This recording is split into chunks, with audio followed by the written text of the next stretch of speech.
Bismillahirrahmanirrahim. Alhamdulillah wassalatu wassalamu ala rasulillah wa ala alihi wa sahbihi wa man wala. Al-Aqida al-Islamiyya பாடம் 7.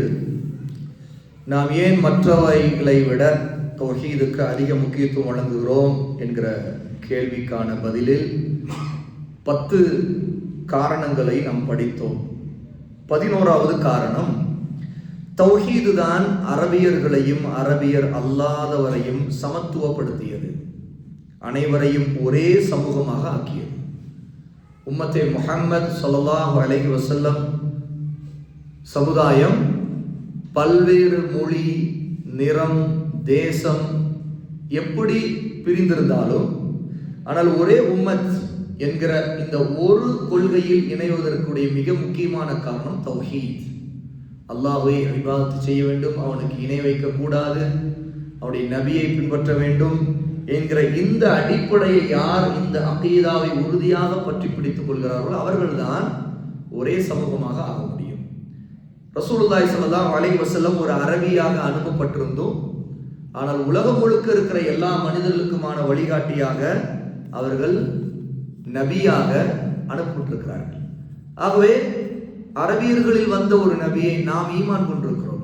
நாம் அரபிகள் அல்ல, ஆனால் அரபுகள் அல்லாதவர்கள் அனைவரையும் ஒரே சமூகமாக ஒரே அணியில் ஒரே வரிசையில் சஃபில் நிறுத்தக்கூடிய ஒரு கொள்கைதான் அல்லாஹ்வை வணங்கக்கூடிய தௌஹீத்.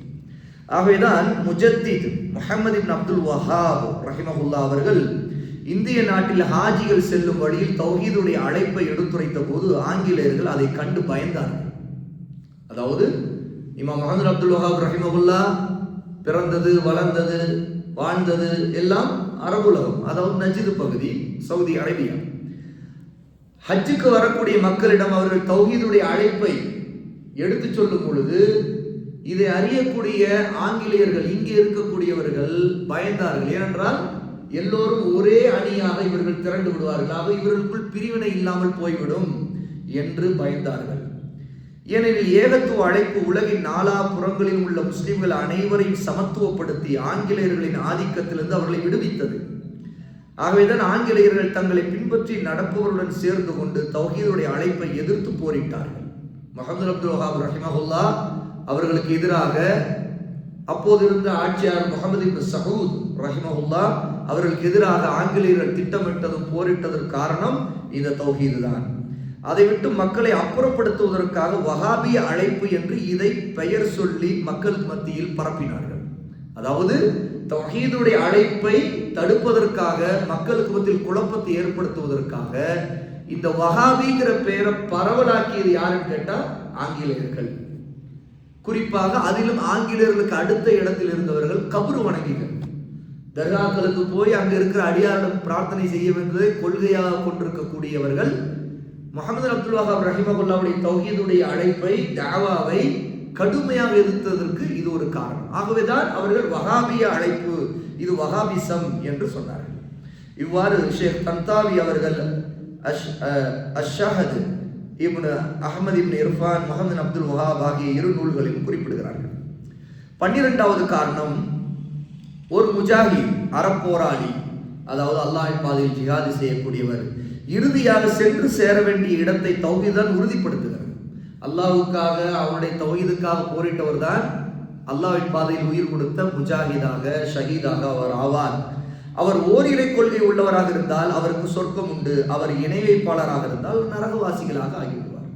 பாருங்கள், ஒருவர் ஷிர்கை விட்டு விலகி உண்மையாகவே தௌஹீதுடைய சரியான அகீதாவில் இருந்தால்தான் அவர் ஷஹீதுடைய அந்தஸ்தை பெற முடியும். இல்லை என்றால் ஒருவன் வழிகட்டவனாக, குஃப்ரில் இருப்பவனாக, ஒரு முஷ்ரிக்காக, இதோ இப்போ இறந்தானே, இப்படிப்பட்ட காபிர்களுடைய, குறிப்பாக ராபிதாவுடைய தலைவன் போன்ற ஒரு மனிதனாக இருந்தால் அவன் எதிரிகளால், நம்முடைய எதிரிகளால் கொல்லப்பட்டால் கூட அவனுக்கு ஷஹீதுடைய அந்தஸ்து கிடைக்காது. ஏன்? குஃப்ரில் ஷிர்கில் விழுந்தவன் எப்படி சொர்க்கம் போக முடியும்? அவனுடைய அகீதா வழிகட்டது. அப்படி இருக்கும்போது அவன் ஒரு காலம் அல்லாஹ்விடம் அந்த அந்தஸ்தை பெற முடியும், அவன் நரகவாசியாகத்தான் ஆகுவான். இது தெளிவான அகீதா, இது மிக தெளிவான அகீதா. ஒரு அடிப்படை கேள்வி நமக்குள் எழுப்பினாலே புரிந்துவிடும். உதாரணத்திற்கு நம்முடைய வெளிரங்கமான மிகப்பெரிய ஒரு எதிரி ஒருவன் இருக்கிறான்.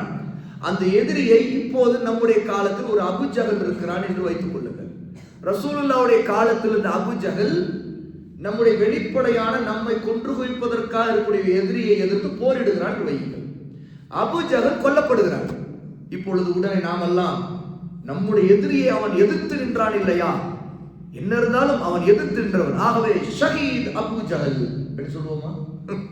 சுப்ஹானல்லாஹ், எவ்வளவு பெரிய முட்டாள்தனமாக முஸ்லிம்கள் எவ்வளவு வழிகட்ட நிலையில் பாதையை எடுத்துக்கொண்டு போயின்ற அறியாமையிலே ஜஹாலத்தில் இருந்து கொண்டிருக்கிறார் என்பதற்கு இன்றைய காலம் மிகப்பெரிய ஆதாரம் சொல்லுகிறேன். அபூஜஹல் எவ்வளவு கொடூரமானவனோ அதற்கு இணையான கொடூரக்காரர்கள் தான் வரலாறிலே 1000 வருஷ பாரம்பரியத்தில் ஷியா ராஃபிதாக்கள். அவன் நம்முடைய எதிரி எதிர்த்தான் என்றால் 2 எதிரிகளுக்கு மத்தியில் தான் சண்டை நடக்கிறது. அப்போ நம்முடைய எதிரியிலே ஒருவன் செத்தான் என்றால் நாம் அல்ஹம்துலில்லாஹ் சொல்லுவோம். என்றால் அந்த இடத்தில் அபூஜஹல் செத்தாலும் நாம் அல்ஹம்துலில்லாஹ் சொல்லுவோம். அதற்கடுத்து இன்னொரு எதிரியையும் அல்லாஹ் கொல்லட்டும் என்று அல்லாஹ்வோட துஆ செய்வோம். இதுதான் அஹ்லுஸ் சுன்னா, நபியின் பாதை. அப்ப இன்று ஏன் இந்த குழப்பங்கள் எல்லாம் நாம் பார்க்கிறோம் தெரியுமா? மக்களுக்கு மத்தியில் தௌஹீதுடைய அறிவு, சுன்னாவுடைய அறிவு, அஹ்லுஸ் சுன்னாவுடைய பாதை, அஹ்லுல் ஹதீஸுடைய பாதை அறியப்படாத மிகப்பெரிய சோதனையான ஃபித்னாவான காலத்தில் நாம் வாழ்ந்து கொண்டிருக்கிறோம்.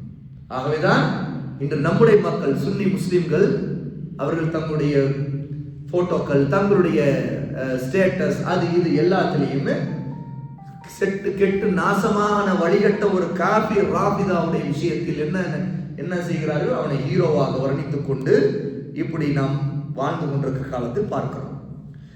13வது காரணம், தௌஹீது ஏன் முக்கியத்துவம் கொடுக்கப்படுகிறது? தௌஹீதுக்காகத்தான் பல போர்க்களங்கள் ஏற்பட்டன.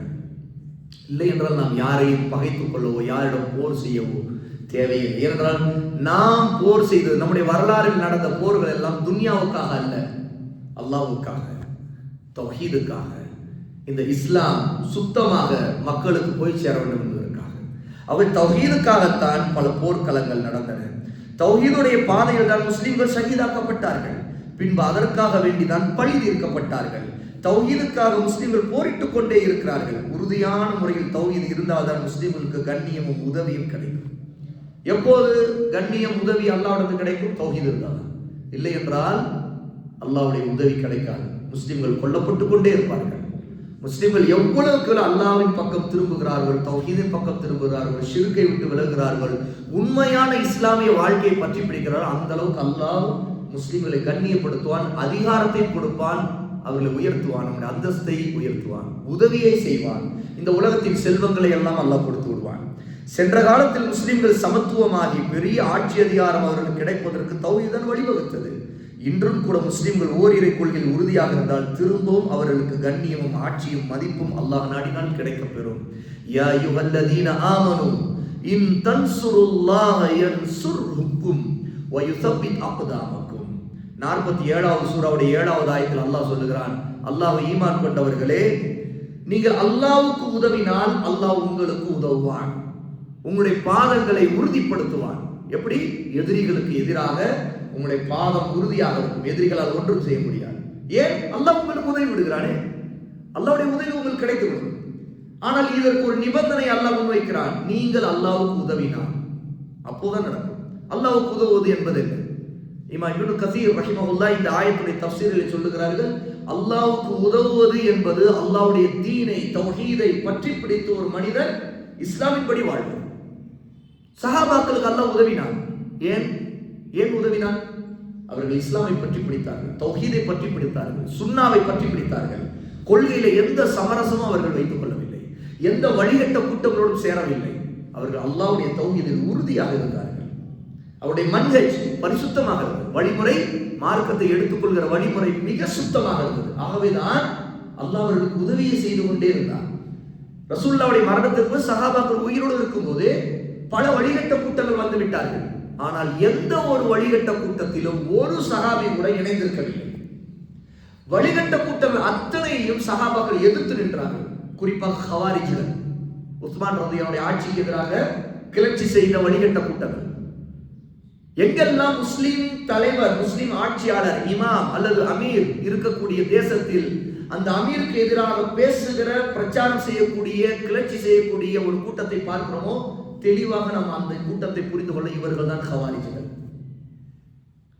அந்த தேசத்தில் இல்லாவிட்டாலும் சரி, ஒரு முஸ்லிம் ஆட்சியாளருக்கு எதிராக அவர்களுடைய குறைகளை பகிரங்கப்படுத்தி அவர்கள் மீது வெறுப்பை தூண்டும் விதமாக ஒருவன் பேசுகிறான், வசைபாடுகிறான், திட்டுகிறான், அதன் மூலமாக அரசியல் பேசுகிறான் என்றால் அவன் எந்த நாட்டில் இருந்தாலும் சரி, அவன் தன்னை சலபி என்று சொல்லிக் கொண்டாலும் சரி, அவன் மிகப்பெரிய வழிகேடன், அவன் மிக அபாயமானவன். ஏன் தெரியுமா? இந்த பாதை அப்துல்லா இப்னு சபா என்கிற யூதனுடைய பாதை. அவன் தான் முதலாக இஸ்லாமிய வரலாறுல முஸ்லிம் ஆட்சியாளருக்கு எதிராக பகிரங்கமாக அவருடைய குறைகளை பரப்பி மக்களை உசுப்புகிற வேலையை செய்து கொண்டிருந்த மிகப்பெரிய காஃபிர் அப்துல்லா இப்னு சபா. அவன் எந்த காலத்தில் வாழ்ந்தான் தெரியுமா? உஸ்மான் ரலியல்லாஹுடைய காலத்தில் வாழ்ந்தவன். உஸ்மான் ரலியல்லாஹுடைய காலத்தில் அந்த யூதன் தான் முஸ்லிமாகி மக்களுக்கு மத்தியில் தன்னை முஸ்லிம் என்று காட்டிக்கொண்டு உஸ்மான் ரலியல்லாஹு மீது ஒவ்வொரு ஊராக போய் அவர்களை பற்றி பொய்களை பரப்பி, அவதூறுகளை பரப்பி, அவர்கள் மீது மக்களுக்கு வெறுப்பை ஏற்படுத்தி வன்மத்தை தூண்டிவிட்டு அவன்தான் இறுதியிலே கடைசியாக ஹவாரிஜ்ங்கிற கூட்டத்தை உருவாக்கி அவன் மூலமாகத்தான் உஸ்மான் ரலியல்லாஹு அன்ஹு வீட்டுக்குள் வைத்தே கொலை செய்யப்பட்டார்கள். அப்துல்லா இப்னு சபா. ஆகவே யாரெல்லாம் முஸ்லிம் ஆட்சியாளர், அவர் எவ்வளவு பெரிய பாவியாக இருக்கட்டும், ரசூலுல்லாஹி ஸல்லல்லாஹு அலைஹி வஸல்லம் எந்த அளவுக்கு சொல்லினார், என்னுடைய சுன்னாவில் இல்லாதவனாக கூட இருப்பான். யார்? முஸ்லிம் ஆட்சியாளர். அவன் மிகப்பெரிய அக்கிரமக்காரனாக இருப்பான். நான் பொறுமையை கடைபிடிங்கள் ரசூலுல்லாஹ் ஏன் சொன்னார்கள்? இதுதான்.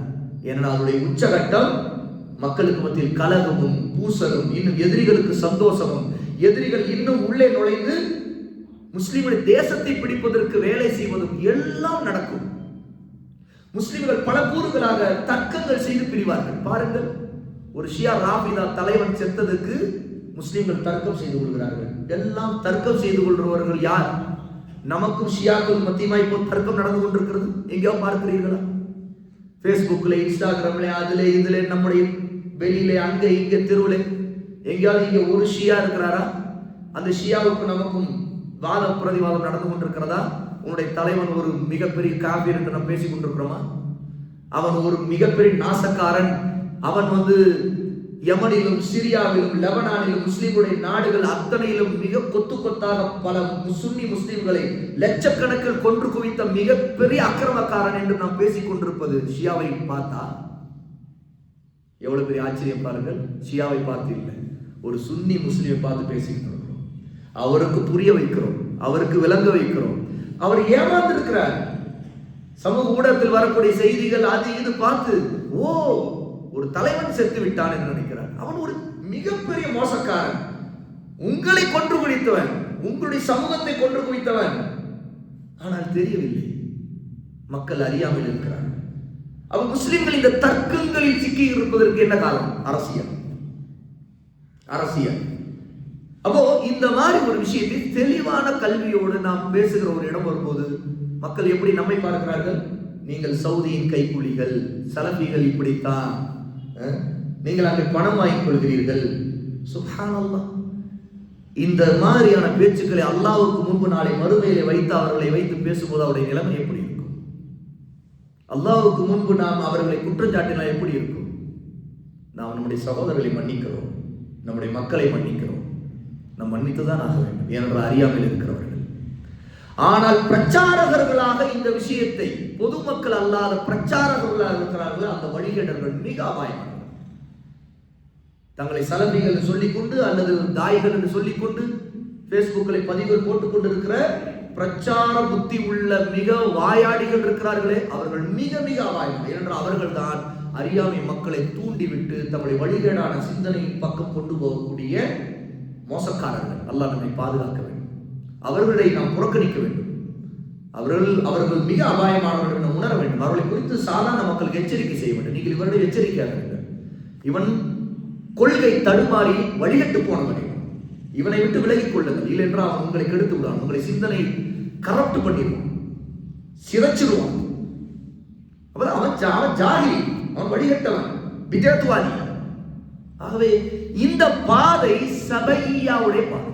உலமாக்கள் என்ன சொல்வார்கள், இந்த மாதிரி முஸ்லிம் ஆட்சியாளர்களுக்கு எதிரான சிந்தனையவே மக்களுக்கு மத்தியில் உசுப்பிக் கொண்டு ஊதிக்கொண்டே இருக்கக்கூடிய பள்ளிகள் இருக்கிறார்களே, இந்த பொந்தில் இருக்கிற எலிகள் இவர்கள் அபாயமானவர்கள். இவர்கள் சபையா பாதையில் இருக்கிறவர்கள். இவர்கள் அஹ்லுஸ் சுன்னா அல்ல. இவர்கள் இந்த விஷயத்தில் சபையா. சபையா என்றால் என்ன தெரிந்து கொள்ளுங்கள் சகோதரர்களே, எளிமை கற்றுக்கொள்ளுங்கள். சபையா என்று சொன்னால் அப்துல்லா இப்னு சபாவுடைய பாதையை பின்பற்றக்கூடியவர். அவன்தான் முதலாக முஸ்லிம் உம்மத்தில் ஆட்சியாளர்கள், முஸ்லிம் ஆட்சியாளர்களுக்கு எதிராக பொய்களை பரப்பி வன்மத்தை தூண்டிவிட்டவன். ஆகவே தௌஹீதுடைய பாதை மிக தெளிவானது. இன்று நமக்கிடையே இந்த கருத்து வேறுபாடுகள் வர்றதற்கு காரணம் வழிகட்ட சிந்தனைகள் தான். ஆனால் யார் ஒருத்தர் சுன்னாவை பற்றி பிடித்து சப்ர் செய்து அல்லாஹ்வோட பொறுமை காத்து முஸ்லிம் ஆட்சியாளருக்கு அல்லாஹ் உதவ வேண்டும், அவர்களுடைய தவறுகளை அல்லாஹ் சீர்திருத்த வேண்டும், அவர்களை கொண்டு முஸ்லிம்களுக்கு நலன் நடக்க வேண்டும், முஸ்லிம் தேசங்களிலே நிம்மதி கிடைக்க வேண்டும் என்று துவா செய்கிறார்களோ அவர்கள் தான் அஹ்லுஸ் சுன்னா. அவர்கள் தான் முஸ்லிம்களின் நலன் மீது அக்கறை உள்ளவர்கள். அவர்தான் நம்முடைய தாபியீன்களிலே உள்ளவர்கள் சொன்னார்கள், ஏற்றுக்கொள்ளப்படக்கூடிய ஒரு துஆ எனக்கு கிடைத்தால் அல்லாஹ் கபூல் செய்யக்கூடிய ஒரே ஒரு துஆ தான் எனக்கு ஒன்று இருக்கிறது என்று எனக்கு தெரிந்தால் அந்த துஆவை நான் எதற்கு பயன்படுத்துவேன் என்றால், நான் ஒரு முஸ்லிம் ஆட்சியாளர், ஒரு அமீருக்காக நான் துஆ செய்வேன். பக்கத்தில் இருந்தோர் கேட்டார்கள், ஏன் நீங்கள் ஒரு ஆட்சியாளருக்காக அந்த துஆவை நீங்கள் செலவழிக்க வேண்டும்? அப்பொழுது சொன்னார்கள், நான் அந்த ஆட்சியாளருடைய நலனுக்காக சீர்திருத்தத்துக்கான துஆ செய்தால், அவர் சீர்திருத்தினால் அவர் வாழக்கூடிய அவர் ஆட்சி செய்யக்கூடிய முஸ்லிம்களுடைய தேசத்தில் இருக்கிற எல்லா முஸ்லிமும் பலனடைவார்கள். எப்படி, எவ்வளவு அழகான வார்த்தை! எல்லா முஸ்லிம் பலனடைவார்கள். அவர் சீர்திருத்தினால் அவர் தன்னுடைய தேசத்தை சீர்திருத்துவார், முஸ்லிம்களை சீர்திருத்துவார், முஸ்லிம்களுக்கு நன்மையை செய்வார். ஆக என்னிடம் ஒரு துவா அப்படி அல்லாஹ் எனக்கு கொடுத்தால் அந்த துவாவை நான் முஸ்லிம் ஆட்சியாளருக்காக கேட்பேன். எவ்வளவு ஞானம் மிக்க வார்த்தை பாருங்கள். ஆனால் இன்று இருக்கக்கூடிய வழிகடர்கள் எல்லா வழிகளிலும் எல்லா ஊடகங்களிலும் முஸ்லிம் ஆட்சியாளர்களை திட்டுவது, சபிப்பது, அவர்களுக்கு எதிராக பொய்களை பரப்புவது, அவதூறுகளை பரப்புவது, இதை மட்டுமே வேலையா செய்து கொண்டிருக்கிறார்கள் என்றால் இது தௌஹீதுடைய தாவா இல்லை, இது மிகப்பெரிய வழிகட்ட தாவா. இது ஹவாரிஜிகளுடைய தாவா, கிளர்ச்சியாளர்கள் என்று சொல்லக்கூடிய நரகத்தின் நாய்களுடைய தாவா. ஏன் நரகத்தின் நாய்கள்? ரசூலுல்லாஹ்வுடைய வார்த்தை இது. கிலாபுன்னா அல் ஹவாரிஜு கிலாபுன்னா. இது ஹதீஸ், புகாரியில் இருக்கிற ஹதீஸ். ஹவாரிஜிகள் நரகத்தின் நாய்கள். அவர்கள் யார்? முஸ்லிம் ஆட்சியாளருக்கு எதிராக கிளர்ச்சியை தூண்டுகிறவர்கள், பேசுகிறவர்கள். ஆகவே நரகத்தின் நாய்களாக நாம் ஆய்விடக்கூடாது. அல்லாஹ்வுடைய அடியார்களே, அல்லாஹ் நம் அனைவரை பாதுகாக்க வேண்டும். இன்ஷா அல்லாஹ் அகீதாவுடைய பாடத்தை நாளை இதிலிருந்து தொடருவோம். பாரக்கல்லாஹு ஃபீக்கும். அஸ்ஸலாமு அலைக்கும்.